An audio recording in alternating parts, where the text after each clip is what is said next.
Most welcome. आज जो हमारा टॉपिक ऑफ डिस्कशन है वो है प्रोटीन डिस्क्राइब, इसके जो लर्निंग आउटकम्स जो सिलेबस में मेंशन की गई हैं, डिस्क्राइब प्रोटीन, अमाइनो एसिड्स और स्ट्रक्चर ऑफ प्रोटीन, इन तीन चीज़ों को हम डिस्कस करना है। इस पर हम 20 MCQs को डिस्कस करेंगे और इस तरह आपकी बेस्ट प्रिपरेशन हो जाएगी।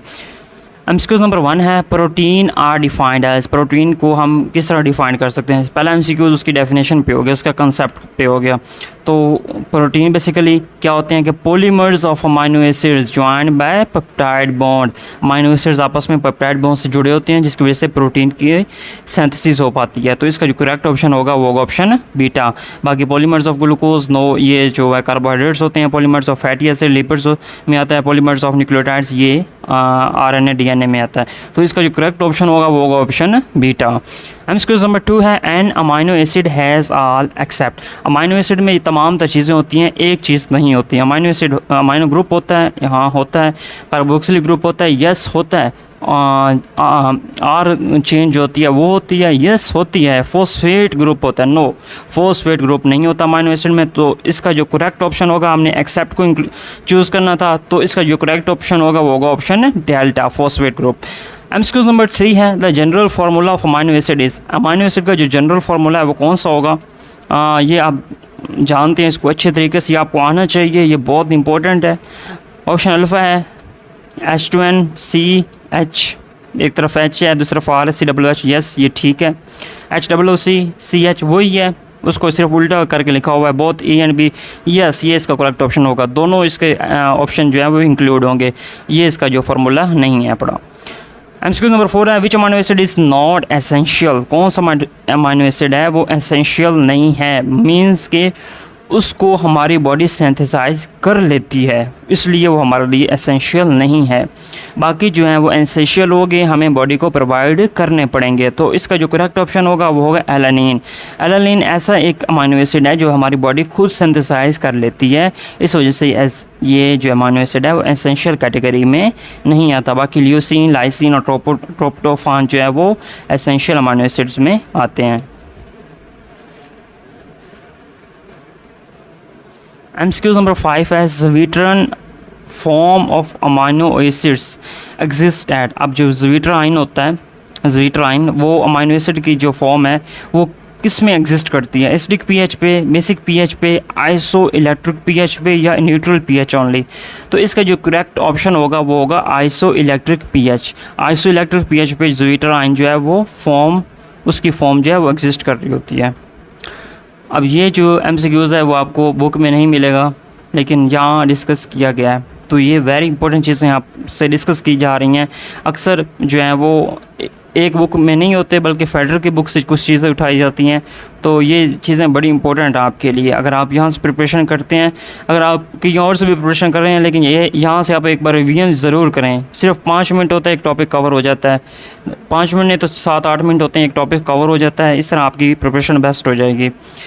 MCQ नंबर 6 है the bond between two amino acid is. अब दो अमाइनो एसिड के दरमियान जो बॉन्ड होता है वो कौन सा होता है। You already know, peptide bond होता है। ग्लाइकोसाइडिक बॉन्ड कार्बोहाइड्रेट्स में होता है। ईस्टर्स बॉन्ड इसमें नहीं आता, हाइड्रोजन बॉन्ड भी इसमें नहीं आता। MCQ नंबर 7 है primary structure of protein refers to. अब जो प्राइमरी स्ट्रक्चर है प्रोटीन का वो किस चीज़ की तरफ रेफर करता है। 3D folding no, sequence of amino acid yes, sequence of amino acid की तरफ प्राइमरी स्ट्रक्चर ऑफ प्रोटीन जो है रेफर कर होता है। Alpha helix and beta pleated sheets no, ये सेकेंडरी स्ट्रक्चर में आ जाता है। और association of subunits no, इसमें इसका ताल्लुक नहीं है। सो इसका जो करेक्ट ऑप्शन होगा वो होगा option beta, sequence of amino acids. Correct sequence में जो होती हैं, सीक्वेंस जो होती है वो primary structure of protein refers कर रहे होते हैं। MCQ नंबर 8 है alpha helix and beta pleated sheets are part of. आपको ऑलरेडी मैं बता चुका हूँ, इसका जो करेक्ट ऑप्शन होगा वो होगा ऑप्शन बीटा, सेकेंडरी स्ट्रक्चर में आते हैं। अल्फ़ा हेलिक्स और बीटा प्लेटेड शेयर्स जो होती हैं वो पार्ट होते हैं सेकेंडरी स्ट्रक्चर के। MCQ नंबर 9 है tertiary structure of protein is stabilized by. अब जो टर्शरी स्ट्रक्चर है प्रोटीन का जो बनता है वो किस चीज़ से स्टेबलाइज्ड होता है, उसमें कौन कौन से बॉन्ड्स होते हैं।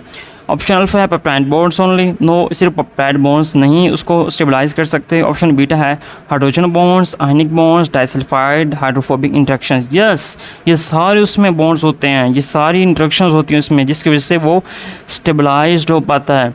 ये चीज़ें आपने याद रखनी हैं, ये आप से एमसीक्यूज़ में पूछी जा सकती हैं।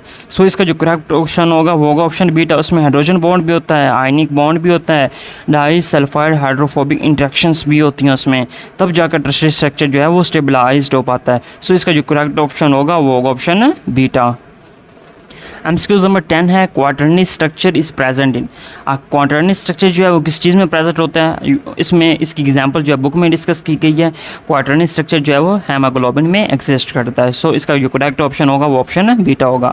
एमसीक्यूज नंबर 11 है डीनेचुरेशन ऑफ प्रोटीन मीन्स। अब जब प्रोटीन को तोड़ा जाता है, इसकी डीनेचुरेशन की जाती है, तो इसका क्या मतलब होता है। Break down of peptide bond, इसमें हम पेप्टाइड बॉन्ड को ब्रेक डाउन करते हैं। हाँ कुछ है तो ठीक है। Loss of tertiary and quaternary structure, हाँ ये इसका बेस्ट ऑप्शन होगा, क्योंकि इसमें जो उसके स्ट्रक्चर होते हैं उसको ब्रेक डाउन कर दिया जाता है, जिसकी वजह से उसका प्रोटीन का जो है वो उसको डीनेचर हो जाती है, उसकी अपनी असल शनाख्त खो देती है। सो इसका जो बेस्ट ऑप्शन होगा वो होगा loss of tertiary and quaternary structure. MCQs number 12 है which is not a function of protein. इसमें कौन सा ऐसा चीज़ है जो कि प्रोटीन का फंक्शन में नहीं आते। एंजाइम्स के तौर पर काम करता है, यस। एनर्जी स्टोरेज, नो ये इसका जो करेक्ट ऑप्शन होगा। एनर्जी स्टोरेज के तौर पर प्रोटीन जो है वो काम नहीं कर रहे होते हैं। स्ट्रक्चर में यस करता है, ट्रांसपोर्ट में भी इसका रोल होता है। एमसीक्यू नंबर 13 है collagen is an example of. Collagen जो है वो किसकी एग्जाम्पल है, ग्लोबुलर प्रोटीन की, नो ग्लोबुलर प्रोटीन की एग्जाम्पल नहीं है, फाइब्रस प्रोटीन की, yes. Collagen is an example of fibrous protein. Conjugated protein, no. Denatured protein, no. So इसका करेक्ट ऑप्शन होगा वो होगा option beta, fibrous protein. MCQ number 14 है haemoglobin is an example of. Haemoglobin जो है वो किस चीज़ की एग्जाम्पल है, fibrous protein, no. Globular protein, yes. Conjugated protein, yes. तो इसका जो करेक्ट ऑप्शन बनेगा वो होगा option delta, both B and C. Globular protein और कंजुगेटेड प्रोटीन की ये एग्जांपल है हेमोग्लोबिन। एमसीक्यू नंबर 15 है the R group of amino acids determines. अब जो अमाइनो एसिड्स में आर ग्रुप एग्जिस्ट करता है वो किस चीज़ को डिटरमाइन कर रहा होता है, पेप्टाइड बॉन्ड फॉर्मेशन को, नो। ये तो कार्बन और नाइट्रोजन में होता है peptide bond. Properties and specificity of protein, ये है उसके साथ कौन सा फर्दर ग्रुप अटैच होगा, वो उस अमाइनो एसिड्स की प्रोटीन, उस अमाइनो एसिड्स से जो प्रोटीन्स बनती हैं उसकी प्रॉपर्टीज़ और उसकी स्पेसिफिसिटी को डिस्क्राइब करेगा। सो इसका जो करेक्ट ऑप्शन होगा वो होगा option beta, properties and specificity of proteins. Option Charlie है DNA sequence, no. Option delta है ग्लाइकोसाइडिक बॉन्ड्स, नो। सो इसका जो करेक्ट ऑप्शन होगा वो होगा option beta, properties and specificity of proteins. MCQ number 16 है which will be denatured first by heat. कौन सा ऐसा स्ट्रक्चर है जो कि हीट से पहले डीनेचर्ड होगा, primary structure, no. Secondary structure, no. Tertiary structure सबसे पहले डीनेचर्ड होगा, क्योंकि उसमें जो वीक बॉन्ड्स हैं वो टूटेंगे पहले, वो उसका जो स्ट्रक्चर है वो डीनेचर करेंगे। तो all at same time, no ये ऐसा तो नहीं होगा। पहला जो है वो टर्शियरी स्ट्रक्चर डीनेचर होगा, फिर सेकेंडरी, फिर जाकर लास्ट में प्राइमरी। सो इसका जो करेक्ट ऑप्शन होगा वो होगा option Charlie, tertiary structure. MCQ number 17 है disulphide bonds are important for. Disulphide bonds जो होते हैं वो इंपॉर्टेंट होते हैं किसके लिए, प्राइमरी स्ट्रक्चर के लिए, सेकेंडरी स्ट्रक्चर के लिए, टर्शियरी स्ट्रक्चर के लिए, ग्लाइकोसाइडिक बॉन्ड्स। सो हमने इसको ऑलरेडी डिस्कस कर लिया है। डाइसल्फाइड बॉन्ड्स जो हैं वो टर्शियरी स्ट्रक्चर में एग्जिस्ट करते हैं, तो वो इम्पोर्टेंट भी टर्शियरी स्ट्रक्चर के लिए ही होंगे। सो इसका जो करेक्ट ऑप्शन बनेगा वो होगा option Charlie, tertiary structure. MCQ number 18 है insulin and antibodies are. Insulin और एंटीबॉडीज़ क्या हैं, फाइब्रस प्रोटीन है, ग्लोबुलर प्रोटीन है, स्ट्रक्चरल प्रोटीन है, स्टोरेज पॉलीसेकेराइड्स हैं। सो इसका जो करेक्ट ऑप्शन होगा इंसुलिन और एंटीबॉडीज़ बेसिकली ग्लोबुलर प्रोटीन की कैटेगरी में आती हैं। Correct option is option beta.